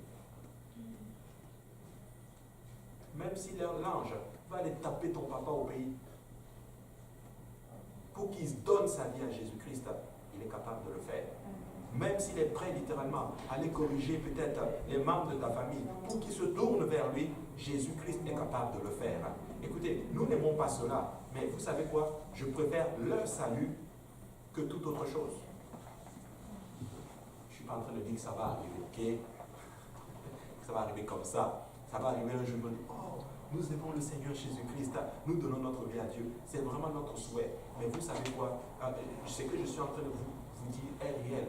Je connais un couple, leurs enfants, leurs jumeaux ont dû aller à l'hôpital pendant des jours et des jours. Et c'était stressant. Et nous, on priait ici. Seigneur, guéris les enfants. Seigneur, guéris les enfants. Seigneur, guéris. L'église était mobilisée. On priait. Mais on avait loupé quasiment ce que Dieu était en train de faire. Il a fallu que les parents, les grands-parents quittent leur pays pour venir voir les enfants ici. Et ils étaient tellement renversés qu'ils ont donné leur vie à Jésus-Christ. Ils ont été baptisés ici au nom de Jésus-Christ pour le pardon de leurs péchés. Et vous savez quoi? Dès qu'ils sont partis, Dieu a guéri les enfants. Ça a fallu que Dieu laisse les enfants aller à l'hôpital. Mais Dieu m'avait dit que ceci un jour, et ça j'avais dit à la mère de l'enfant, n'aie même pas de peur, parce que ces enfants sont plus en sécurité que toi et moi. Dieu sait ce qu'il est en train de servons le Seigneur Jésus-Christ. Amen. Et ne regarde pas derrière. Dis à ton voisin, ne regarde plus derrière toi. Amen. Ne regarde plus derrière toi. L'autre leur dit, oh non Seigneur, voici j'ai trouvé grâce à tes yeux, tu as montré de la grandeur et de ta miséricorde à mon égard en me conservant la vie, mais je ne pus me sauver de la montagne avant que le désastre m'atteigne et je périrai. Ça là, quand j'ai lu ce passage, j'étais renversé. Dieu dit, va vers la montagne. Ou du moins les anges lui disent, on le voit au verset 17. Quelqu'un peut me lire encore le verset 17? Après les avoir fait sortir, l'un d'eux dit, sauve-toi pour ta vie. Ne regarde pas derrière toi et ne t'arrête pas dans toute la plaine. Sauve-toi dans la montagne, de peur que tu ne périsses. Voici le commandement de l'ange. Va vers où? La montagne. La montagne. Mais qu'est-ce que monsieur dit au verset 19? Voici, j'ai trouvé grâce à tes yeux, et tu as montré la grandeur de ta miséricorde à mon égard en me conservant la vie. Mais je ne pus me sauver à la montagne avant que le désastre m'atteigne et je périrai. On dit va à la montagne. Lui dit, mais tu sais, Seigneur, je ne peux pas aller à la montagne avant que je périsse. Attends, on t'a dit va à la montagne. Nous n'aimons pas écouter le Seigneur. Est-ce que vous savez que des fois on pense qu'on est plus sage que Dieu? Tu ne peux pas être plus sage que Dieu. Il sait tout. C'est comme moi souvent des fois à la maison, mes enfants veulent faire comme s'ils savent plus que moi. Ils arrivent, je dis ok fais ça. Ils font ceci. Et des fois je joue, souvent je joue au foot avec lui littéralement. C'est comme s'il veut montrer qu'il sait plus jouer plus que moi. Il me coince, il fait des choses. Mais attends, je suis plus grand que toi. Je suis là où tu es, moi je suis passé par là-bas. Mais là où je suis, toi tu n'es pas encore arrivé. Et c'est fou à quel point le Dieu apprend à travers eux. Et ils font comme s'ils savent, alors qu'ils ne savent pas. Et nous agissons comme cela. Nous sommes des enfants. La Bible dit qu'il est l'ancien des âges. Il sait tout. Il sait vraiment tout. Amen. Il dit va à la montagne. Va à la montagne. Non, Seigneur, tu sais, je n'ai pas vraiment besoin de faire ceci. Dieu dit, tu as besoin de la repentance, sinon tu vas périr. Non, non, non, Seigneur, je n'ai pas vraiment besoin de me repentir. Il suffit juste que je donne aux pauvres et je suis correct. Dieu dit, sois baptisé au nom de Jésus-Christ pour le pardon de tes péchés. Non, au nom de Jésus. Je n'ai pas vraiment besoin d'être baptisé au nom de Jésus-Christ. Il faut que je sois baptisé, par exemple, au nom du Père, Fils et Saint-Esprit. Il faut juste qu'on ait versé un peu d'eau sur ma tête. Il faut que je marche les marches de l'oratoire avec... Il faut que je fasse ceci. En fait, il faut que je me fasse du mal. Dieu dit non. Dieu dit, répands-toi. Abandonne les vaines façons de vivre. Baptise-toi dans le nom du Seigneur Jésus-Christ. Je vais te donner mon esprit afin que tu puisses vivre littéralement pour moi. Mais nous n'aimons pas cela. On veut trouver un autre refuge littéralement. Écoute, il n'y a pas un plus grand refuge que le Seigneur, que le nom de l'Éternel. Le nom de l'Éternel est une tour forte. La Bible dit que le juste s'y réfugie sous le nom de l'Éternel. Et Christ l'a dit, moi je suis venu en mon nom, vous ne me recevez pas. Mais quand un autre vient en son nom, vous le recevez. Nous devons, écoutez, si Christ dit que c'est pas au nom de Jésus-Christ, c'est au nom de Jésus-Christ. Pas en autre chose. Amen. Hallelujah. Pas en autre chose. Nous avons besoin du nom du Seigneur pour vraiment être sauvés. Il dit, non, je ne peux pas y aller là. Il dit ceci, voici, cette ville est assez proche pour que je m'y réfugie et elle est petite. Oh, que je puisse m'y sauver. N'est-elle pas petite? 3 points. Vous voyez les 3 points de suspension. Probablement qu'il a même dit d'autres choses encore plus. C'est-à-dire que tu dis, il parle tellement, on ne va pas révéler cette partie-là. Non, ça c'est moi qui fais mes trucs. Et que mon âme vive. Et il lui dit, voici, je t'accorde encore cette grâce-là. Et je ne détruirai pas la ville dont tu parles. Hâte-toi de t'y réfugier, car je ne puis rien faire jusqu'à ce que tu sois arrivé. Ça c'est la phrase qui a été la clé pour moi. L'ange lui dit, en fait, je ne puis rien faire jusqu'à ce que tu arrives. En fait, voici le veto que le Seigneur avait donné aux anges. Anges, tant que Lot n'est pas à la montagne, n'est pas à la montagne, vous ne touchez à rien. Vous ne détruisez rien. Il avait un veto. Il aurait même pu marcher lentement jusqu'à la montagne et l'ange n'allait pas frapper Sodome et Gomorrhe. Parce que l'ange dit, je ne puis rien faire jusqu'à ce que tu sois arrivé. Mais je ne sais pas quelle prière Abraham a dû lancer à Dieu là, pour que Dieu, hey, ce serait, t'imagines toi là que Dieu dise, je ne vais rien faire à cette terre jusqu'à ce que ton père et ta mère et tes frères et sœurs soient sauvés. Amen. Ça c'est fort. Oui. C'est bien que vous citez Acte qui dit exactement que je crois au Seigneur Jésus, toi et ta famille vous serez sauvés.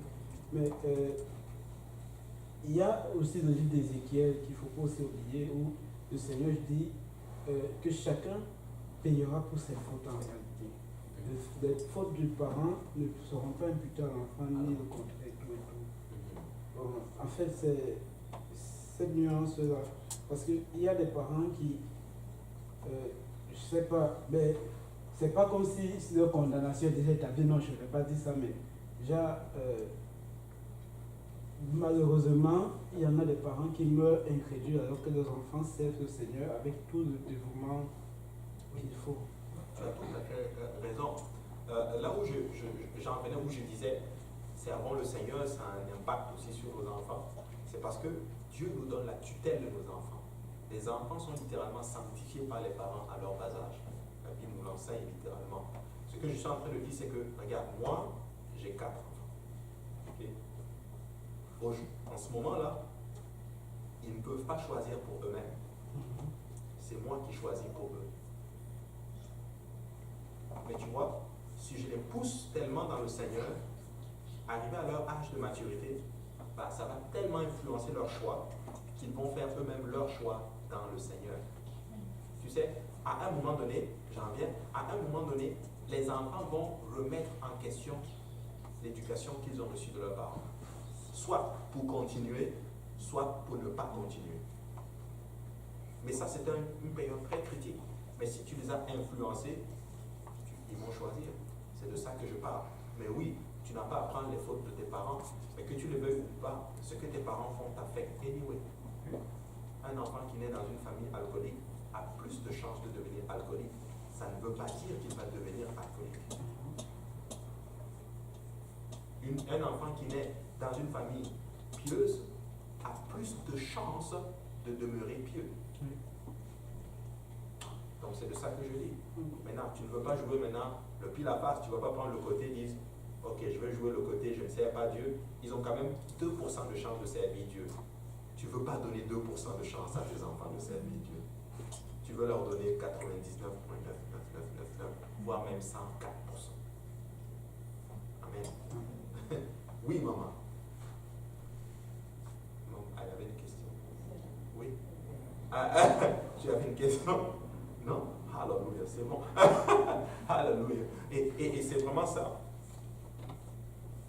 On a bientôt terminé. Et c'est vraiment ça vraiment qu'il faut réaliser en d'autres termes avec l'autre. Maintenant, regardez ce qui se passe maintenant. Il dit, l'ange avait reçu un veto. Il dit, voici, je t'accorde encore cette grâce, je ne puis rien faire.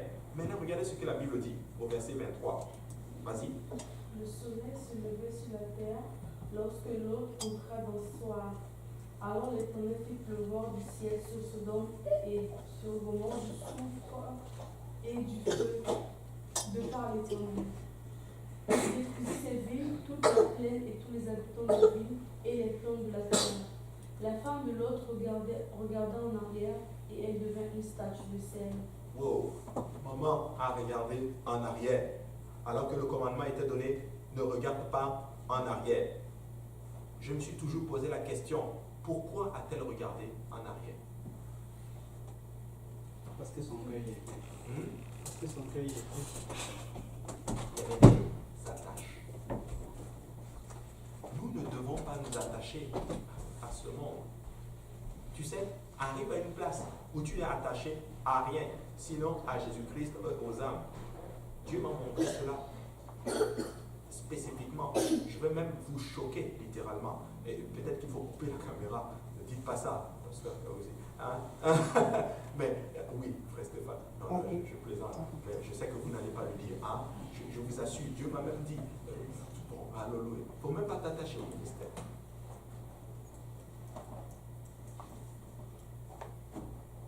Amen. Qu'est-ce que je veux dire? T'attacher au ministère.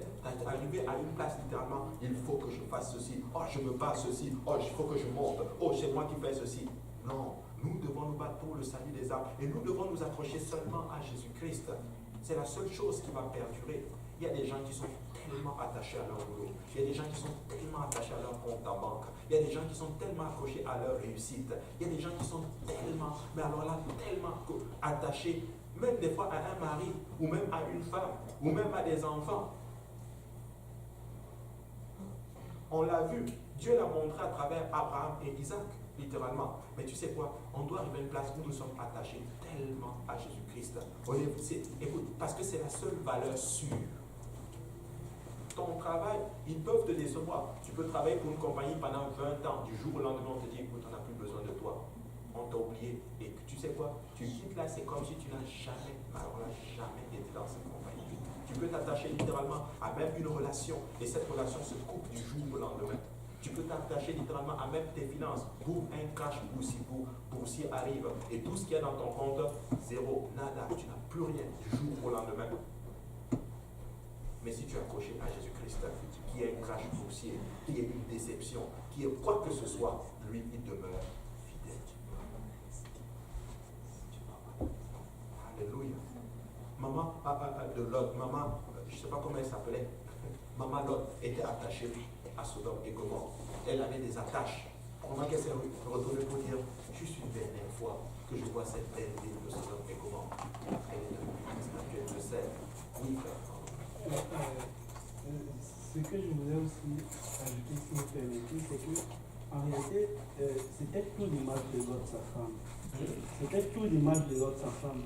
Comme elle était attachée à Sodome, Lot était parallèlement attaché à Sodome. C'est pour ça que vous avez souligné tantôt que les anges ont dû forcer carrément Lot, parce que c'est qu'il était tellement attaché qu'il ne voulait même pas laisser Sodome un instant, parce que son cœur était, peut-être ses amis étaient, je ne sais pas, donc c'était la même chose pour les deux. Oui, tu as tout à fait raison, exactement ça. Voilà pourquoi nous ne devons pas mettre nos cœurs dans ces choses-là. La Bible dit spécifiquement que là où se trouve ton cœur, là où ton trésor, plutôt, là est ton cœur. Ça résume tellement qui est l'autre, littéralement. Et tu sais quoi? Moi, là où je voulais apporter littéralement, et tu l'as bien apporté, il y avait probablement beaucoup d'entre nous, certains ne servent pas Dieu à cause de la compagnie. Ils ont une mauvaise compagnie, pas de bons amis, qui vont t'empêcher de servir Jésus-Christ. Mais non, ça c'est pas bon. Mais là où je voulais vous apporter votre attention, c'est ceci. C'est qu'en traînant, l'autre a perdu une personne chère. Il a quasiment perdu une partie de lui. Parce que sa femme, c'est sa cote. Il a traîné et il a perdu une personne chère. Écoute, est-ce que tu as vraiment besoin de perdre quelqu'un pour servir Dieu? As-tu vraiment besoin de perdre quelque chose pour commencer à réaliser que je dois servir Dieu? Non, tu n'as pas besoin de cela. Alléluia, on n'a pas besoin de cela. Faisons juste, sortons, regardons pas en arrière, avançons dans le chemin du Seigneur et le Seigneur va faire de grandes choses. Et là, elle est devenue une statuette de sel. La femme de l'autre regarda en arrière et elle devint une statue de sel. Maintenant, j'aimerais qu'on lise le verset 30.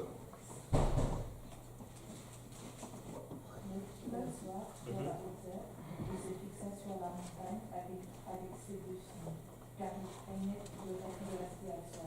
Waouh! Je ne sais pas si vous voyez la même chose que moi. Lis-le encore. L'autre quitta Soar pour la hauteur et se fixa sur la montagne avec ses deux filles, car il craignait le reste de la création. Donc, voici maintenant le scénario. Qu'est-ce que l'ange avait dit? Va où? Dans la montagne. Dans la montagne. Et là, il va dans la qui est Soar. Donc, il a dû perdre d'abord sa femme. Et après, maintenant, il se retourne maintenant. Où est-ce qu'il va? Sur la montagne. Sur la montagne. Il finit quand même par faire la volonté de Dieu, mais en ayant perdu quelqu'un. quand tu obéis à Dieu, c'est toi qui bénéficies des bénédictions. Mais quand tu désobéis, ça vient avec une malédiction. La malédiction ou la bénédiction, ce sont des conséquences en fait. Bénédiction, c'est la conséquence de l'obéissance. Tu obéis, tu es automatiquement béni. Tu désobéis, tu es maudit. Il a perdu sa femme. Après il dit, ah oui, Dieu avait dit qu'il faut que j'aille dans la montagne. Mais si tu étais déjà là à la montagne dès le départ, tu n'aurais pas perdu ta femme. Amen. Vous voyez le point qu'on est en train d'apporter ici. Et beaucoup d'entre nous, nous sommes comme cela. On perd d'abord quelque chose pour d'abord dire, oh oui, mais Dieu avait dit ceci. Non, pas besoin. Fais-le maintenant. Obéis au Seigneur. Alléluia. Et là, il est arrivé sur la montagne. Il habita dans la caverne, lui et puis ses 2 filles. Maintenant, le scénario, et on va s'arrêter là, le scénario qui se passe ici est vraiment très pitoyable et vraiment très, très, très triste. Comme toi, des fois là, tu peux des fois te retrouver dans la volonté du Seigneur, mais des fois avec des conséquences. Qu'est-ce qui se passe ici? Il se retrouve dans la montagne. Et voici ce que la Bible dit. La Bible dit ceci. L'aîné dit à la plus jeune, notre père est vieux, et il n'y a point d'homme dans la contrée pour venir vers nous, selon l'usage de tous les pays. Tu avais une question?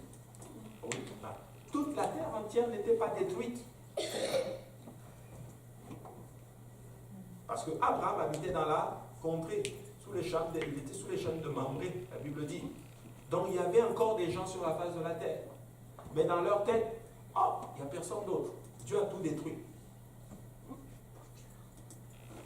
Alors qu'est-ce qu'il faut faire? On va commettre quelque chose d'infâme. Elle dit, il est vieux, il n'y a personne.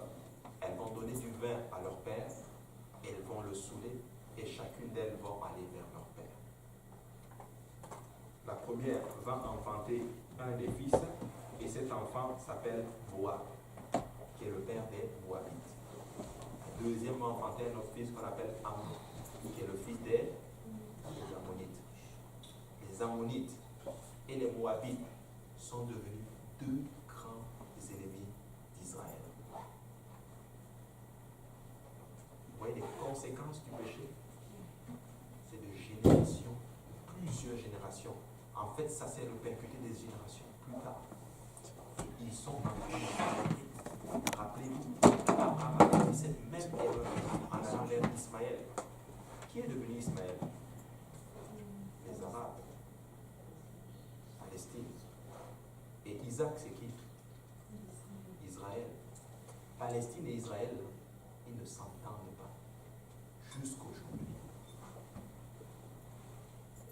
Une petite décision qui se répercute des siècles et des générations plus tard.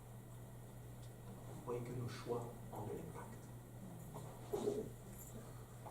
Nos choix ont beaucoup d'impact. Oui, Géraldine.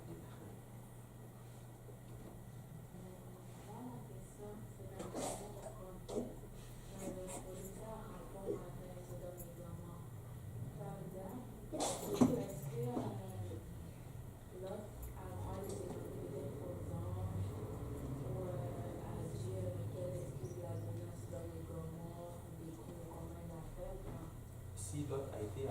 Il a demandé la raison aux anges ou comment il a fait pour détruire Sodome et Gomorrhe aux anges. Ah, ok. Peut-être. Mais la question que je me pose, c'est en quoi c'est pertinent? En quoi c'est pertinent, par exemple, de savoir pourquoi et comment il a détruit Sodome et Gomorrhe? Mais le pourquoi, je suis convaincu qu'il le savait. Parce qu'il voit que la ville est complètement dans le péché. Comment? Il a vu la fumée. Mais est-ce que c'est vraiment important? Ah, vraiment? Le point, c'est que nous ne voulons pas... Comment Dieu a corrigé telle personne? Ce n'est pas vraiment important. Le point le plus important, c'est pourquoi Dieu le corrige. Et si on sait pourquoi Dieu le corrige, nous, ça nous aide à ne pas faire cette chose. C'est ça qu'il faut comprendre. Ça répond un peu à ta question. Pas vraiment. Mais ce n'est pas vraiment important de savoir le comment. La question qui est de savoir, c'est le pourquoi. Moi, je dis souvent, ne demande pas à Dieu comment il transforme l'eau en vin. Tu as juste à le boire. Amen. Quoique nous ne buvons pas d'alcool. Hein? Amen. L'enfant de Dieu ne boit pas d'alcool. Alléluia. Donc, c'est un peu cela. Donc, ce qu'il faut réaliser, ce n'est pas vraiment important de savoir comment. C'est un peu ça. Mais ce qu'il faut réaliser, c'est que les conséquences de cette action que Lot a, de sa nonchalance, du fait qu'il a tardé littéralement, s'apporter littéralement, ça lui a, en fait, ça ne l'a pas aidé. Ça ne l'a pas du tout aidé. Alors dis à ton voisin, ne sois pas nonchalant. Et ne tarde pas. Fais-le maintenant. Amen. Ne tardons pas. Faisons les choses de Dieu maintenant. Alléluia. Merci Seigneur. Est-ce qu'il y a d'autres questions? Oui. Ah, oui. Elle a dit rien. Ah oui. Ouais, en fait, moi j'ai une question.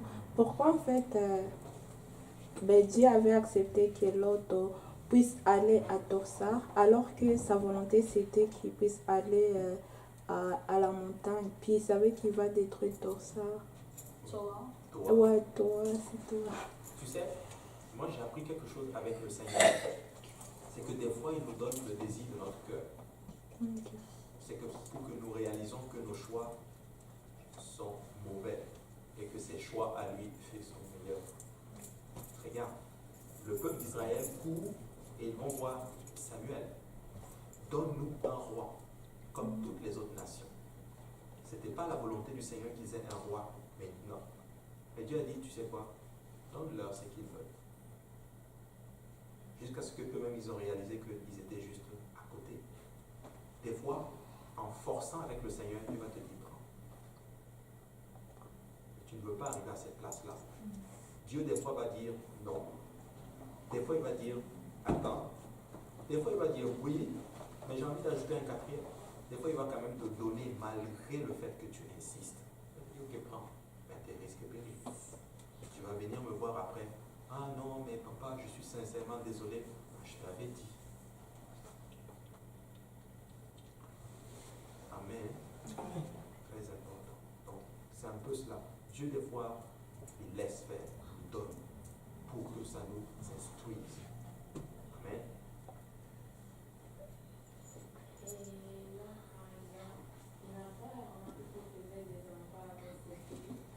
Non, parce qu'il était ivre. Ouais, après, c'est sûr qu'il a dit, oh, qu'est-ce qui s'est passé? Mais c'est irréversible. À l'époque, elles sont des gens enceintes.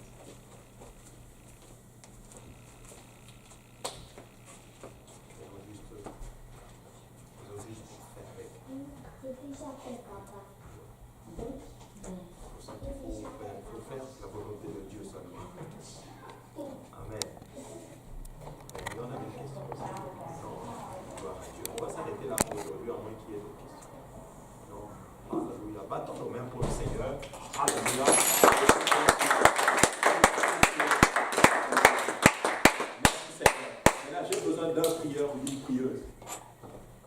Je m'attends à ce que les bras soient levés en l'air. Frère Stéphane. Stéphane? Oui. Monsieur, c'est pas la prière alors. Seigneur, nous venons te rendre grâce, nous venons te bénir, nous venons t'exalter, Seigneur. Nous te disons merci, Seigneur, pour la parole qui est sortie de la bouche de ton serviteur, Papa. Nous prions, Seigneur, que toute parole, tout mot, Papa, qui sont sortis de sa bouche, Papa, rentre dans nos cœurs, Papa, que comme nous l'avons écouté, Papa, que cela soit conservé dans nos cœurs, Papa, et que cela nous aide, Papa, lorsque nous allons être éprouvés, lorsque nous allons être tentés, Papa, dans nos moments de faiblesse, Papa, lorsque nous aurons besoin de ces paroles, Papa, que ton esprit, Papa, nous rappelle ces paroles, afin que nous puissions bien faire les choses, Seigneur. Papa, nous prions que ta grâce nous couvre encore, Seigneur.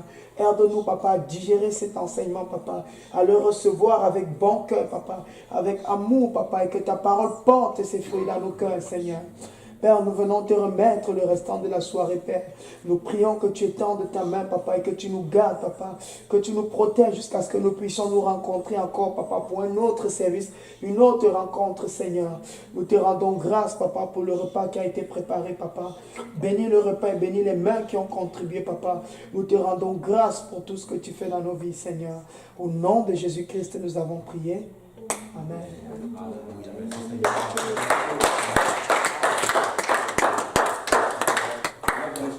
Votre voisin, que le Seigneur te bénisse.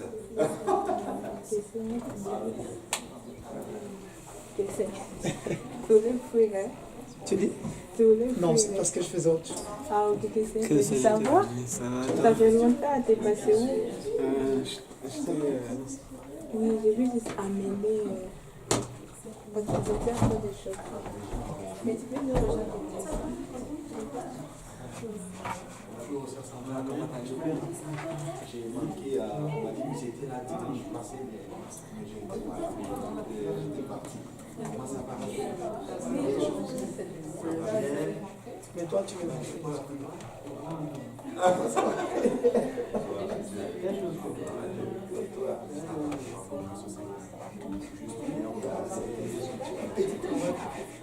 Mais ça, tu vas dire.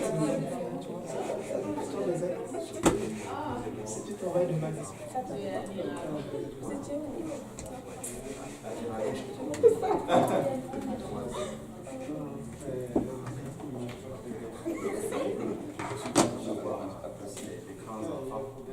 Bonjour. Comment ça va? Comment les amis m'avaient ignoré? Elle a fait comme ça, moi-même ça vu. Dieu. On va se revoir très bientôt. Ça, c'est mon grand ami. Que le Seigneur te bénisse aussi. On va se voir encore là. Oui. Avant. Jeudi, on est là. En passant, jeudi, on est ici. Pasteur, c'est parce qu'avant, il y a un repas en bas. Ah, pardon, ok, vas-y. Mais moi, je dois partir. Vous devez partir. Ok. Ah, ouais, tu as besoin de la voiture.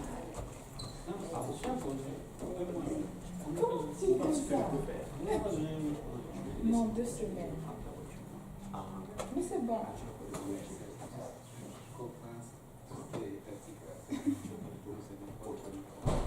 C'est dans quel lieu encore? Mais ouais, j'ai un de mes tontons qui va prendre le micro vers le aussi. mais tu es censé t'amener Le 28 le 7. de l'année prochaine. Ouais. Ouais, la maman. Oui, vas-y, je vais. Je reviens. Bye bye. À la prochaine. Oui. Ça mon frère, elle a dit à jeudi. Ok, donc à jeudi. Ah, jeudi. Je veux le programme. Ok, parfait. Jessica.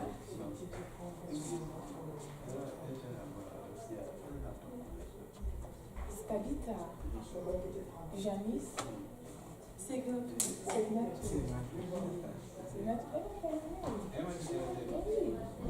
elle, l'école de mon stage, elle a commencé à travailler là-bas. C'est bien, l'école? Oui, c'est l'école de mon stage. C'est bon, c'est bien.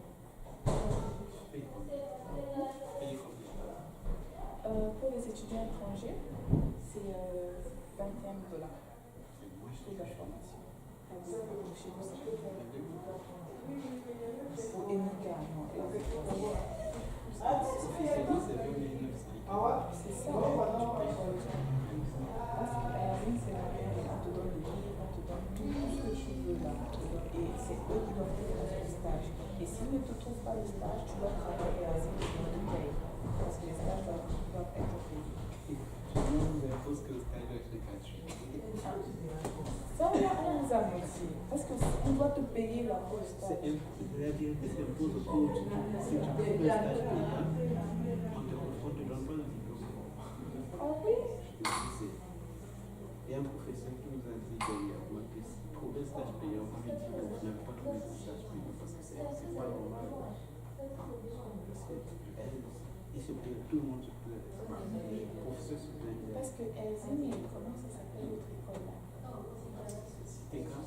Oui, c'est payant, les stages c'est payant.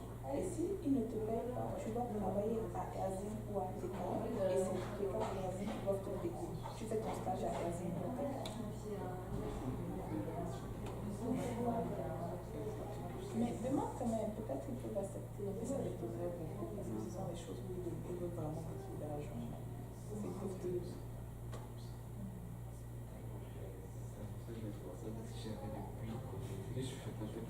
Mais qui t'a conseillé C'est là que quand j'ai été coach en médical formation terroir, parce que tout le monde avec qui c'est parti soit des cas, soit à Erzin. Voilà, on a même le cousin de papa Erzin, qui est à Erzin là. Soit Erzin, soit tes cas, ça va, c'est bien. En plus, on te facilite vraiment les papiers.